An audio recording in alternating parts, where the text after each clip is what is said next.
How's it going, everyone? Pyram Collectibles here with another idol video, and so today we have Hinatazaka46. So let's get started. And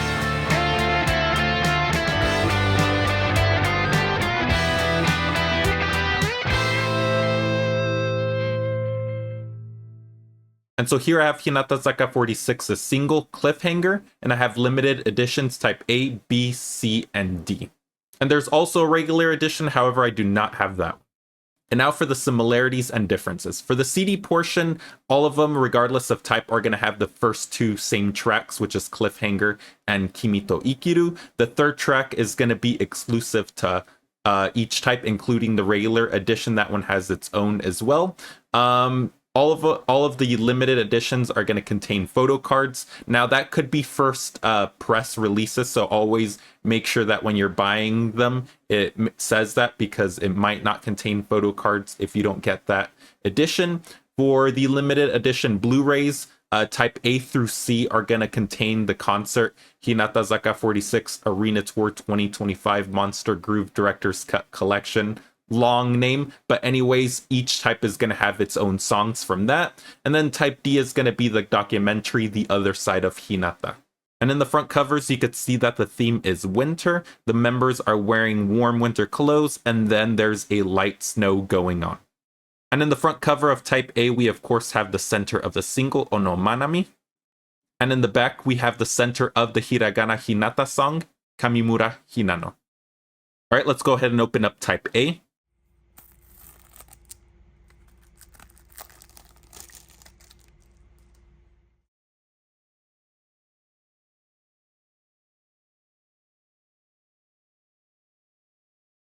Let's take a look inside.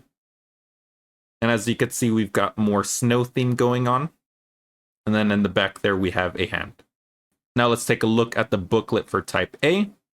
And again, we have a snowy theme here. And this one is kind of more on the simple side. Like, it's more about the members' clothing, I feel like, in this one. In other, some of the previous ones, it's been very colorful. So this one's a little bit darker. It's still nice looking, of course, because it's kind of a cute winter theme going on.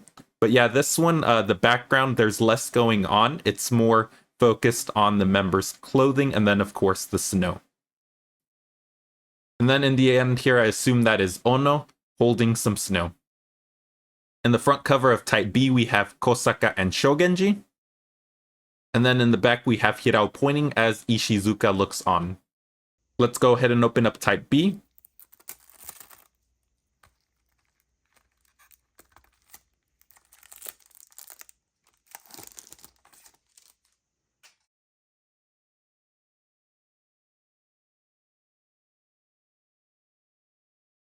Let's take a look inside.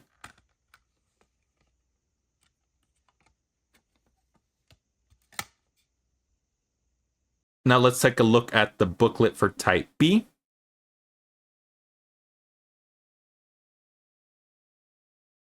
And then we start here with Kaho. Then we have Watanabe. Then we have Matsuo. And there we have Mari, which is my favorite from the third gen. Then we have the cover girls, Kosaka touching snow while Shogenji blows. And then in the back, we have some gloves. And in the front cover of type C, we have Kaho. We have Matsuda, which this is her final participation in a single. And then we have Osushi. And in the back, we have the third gens Haruyo and Mari creating a sandwich with Sato. Let's go ahead and open up type C.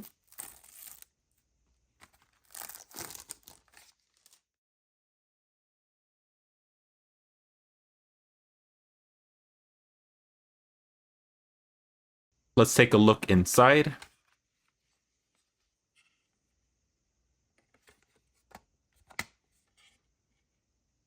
Let's take a look at the booklet of type C.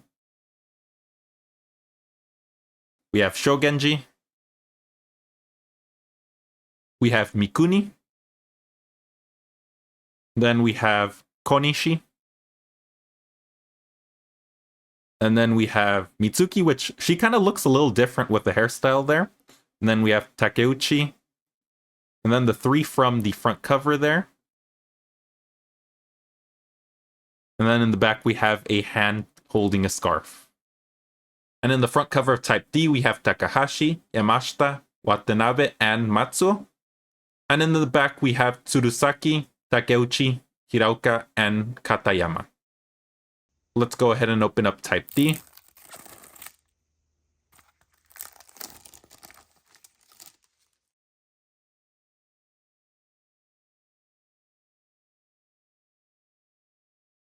Let's take a look inside.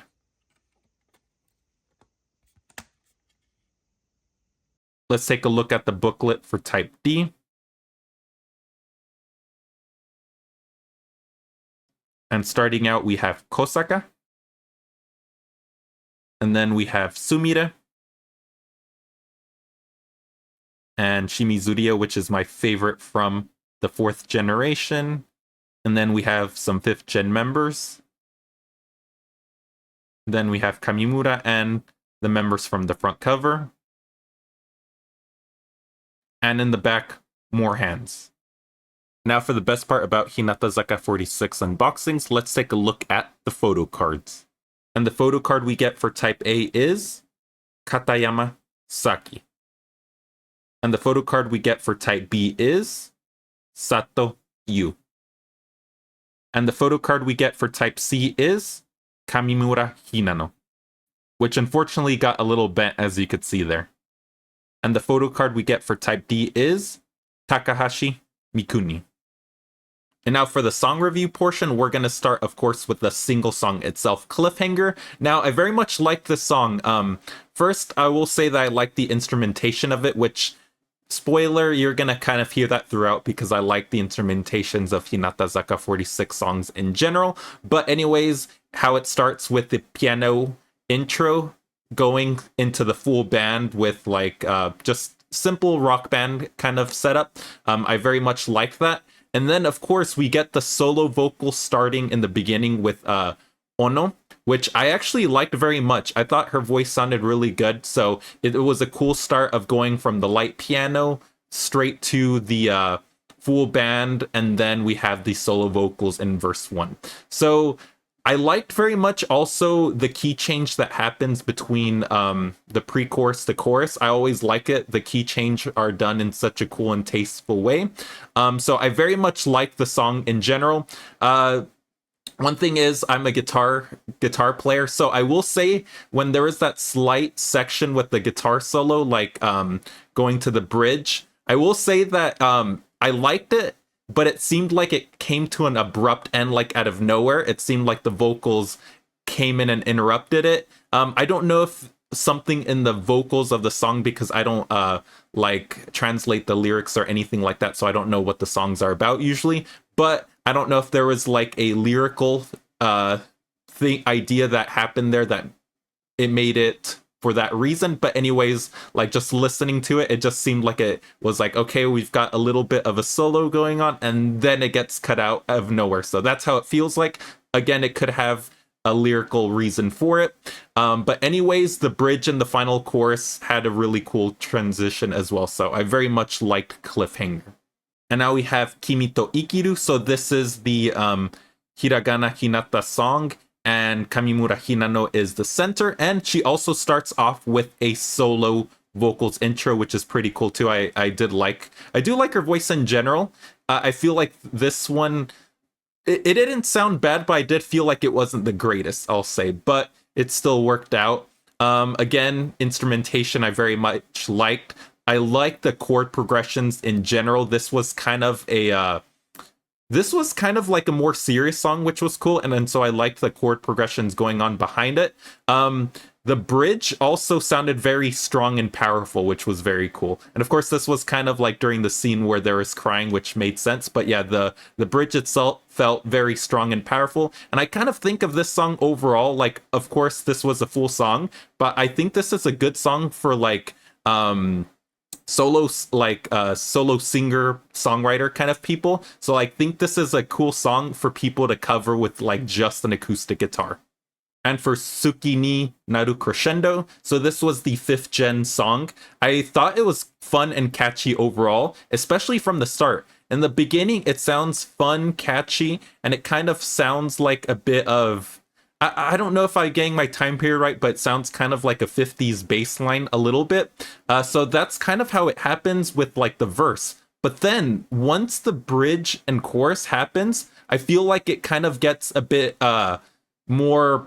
I don't know if I should say complex, but it gets more interesting. So the chord progression going from from the bridge and the chorus, I thought the chord progression was done very well. I liked the chords that we're using for it. And then of course it had a nice guitar, like a 50s guitar style solo in it as well. So this was a very fun song. And so now we have Surf's Up Girl, which is centered by Takeuchi Kirari. And so right off the bat, listening to the song, to me, this is very much like an AKB48 song. That's what it reminded me instantly. The way the vocals were throughout, the way that it is fast speed and energetic, that very much reminded me like AKB48. So this was a cool song too. It's very fun. I liked it. And I think it kind of puts a bit of a contrast for the rest of the songs, which in my opinion is a good thing. I don't mind differences between the songs. They could be like, it could be a bipolar single. I don't really care as long as I like the song. So I think it was a very cool contrast. And now we have Namidame no Tayo, which is the important song of the set list here. And now the reason for that is because this is Matsuda Konoka's graduation song. So a fun fact about this one is that she actually wrote all the lyrics herself. Now she isn't centering this one, it's actually Ono Manami, but Konoka is the lyricist for this song. Now it starts off with very powerful vocals, a very solo powerful vocals. So I'm assuming it's Ono because she's the center, but like the vocals in the beginning is very good and such a huge ensemble too. We have like a bunch of instruments. We have like your typical strings. We have the guitar, the drums, bass, that kind of stuff. There's even a harpsichord for parts of it. So like that shows like how big the ensemble was. But anyways, it's such a good song. There is like all that huge ensemble had great colors. The melodies played on the guitar too were very nice. So I think this is such a cool song that they did. And it's even better that Matsuda ended up writing the lyrics for this. And now we have Koi to Kansei no Hosoku. So now this one is the wild card of the single. And I'll explain why. So first it starts off with a piano and guitar melody. So it sounds kind of like just a normal Hinatazaka46 song. But once the verse starts, it completely changes. It goes to a more dark sound. The vocals is more lower, and it's kind of a bit more eerie with the synths and then the percussive synth sounds as well. And then once it gets to the bridge, which is the part that says no resistance, it's only natural, like it repeats that, the synths are building up tension, and then there's industrial like percussion going on. So this is a very much dark sounding song. It's very cool. And to top it off, it's more surprising that there's only 2 members here, and it is Miyachi Sumire and Watanabe Rina, which both of them, especially like in their variety shows when they do the buriko thing, it's kind of surprising that like 2 of like the very cuter members, like in terms of like, well, I guess Watanabe is kind of mature, but like when she acts that way, you know, she can act buriko if she wants. But anyways, it's kind of surprising because they are a part of such a cool dark sounding sound, which I very much liked. So I think this is a song that I could see some people might not like it. Some people might not think it's very idol-like. However, I am like a metal fan. I love rock music. I love dark sounding stuff. So to me, this is so cool that it surprised me when I first heard it. And I very much love this song. And now we have the final song of the single, which is Second Jump. This one is a Senbatsu member song as well. Now, online at least, it doesn't say somebody center, so I guess everybody's equal in this one, I guess. So it's just the whole senbatsu. But anyways, it's funny because I feel like the first 2 seconds is kind of deceiving. So like in the beginning, there's some use of some synths, but it's only for the first 2 seconds. So it makes you think at first, oh, this is gonna be like a electronic sounding song, I guess. It's just for the first 2 seconds, and then it completely throws that out. Then it becomes like a normal Hinatazaka46 song. So we have a band, and then we have strings as well. There's pretty much just palm muted power chords in the verse and a cool build from the pre-chorus to the bridge. And I like how the chorus, I very much like, this is a Japanese thing that happens with a lot of J-pop stuff, but I like how the chorus has a very major sound to it, and then towards the middle of that same chorus, it starts to get a bit more of a minor sound in the middle of it. So this one, again, at first, I thought it was deceiving for just the first 2 seconds, but this is a good Hinatazaka46 song. And so overall, I very much love this single. To me, this is the perfect single. I like every single song. I could listen to it from beginning to end without skipping. And so this single here reminds me why I love Hinatazaka46. In my opinion, they don't get as much respect as they deserve compared to the other Sakamichi groups, but I very much love them. They have such good songs. I love the instrumentations. I love everything about it. So, in my opinion, this is a must-get single. And for which type to get, I honestly recommend to get all of the limited edition because, again, I love this whole thing in general. Now, of course, if you can't, then pick depending on whether you care about the third track of the CD or what's contained in the Blu-ray. Now, there is a regular edition, which is great for if you only want like the first 2 tracks and second jump, but it doesn't have a photo card or a Blu-ray, so just keep that in mind. And so that's it for Hinatazaka46 Cliffhanger. So if you enjoyed this video, please give it a like and subscribe. Follow me at PR Mastodon on Twitter and Instagram. I do have a live streaming gaming channel on both Twitch and YouTube, PR Mastodon. So if you ever want to come hang out and chat, I'll be live there. And so thanks for watching, and I'll see you in the next video. Kyunes!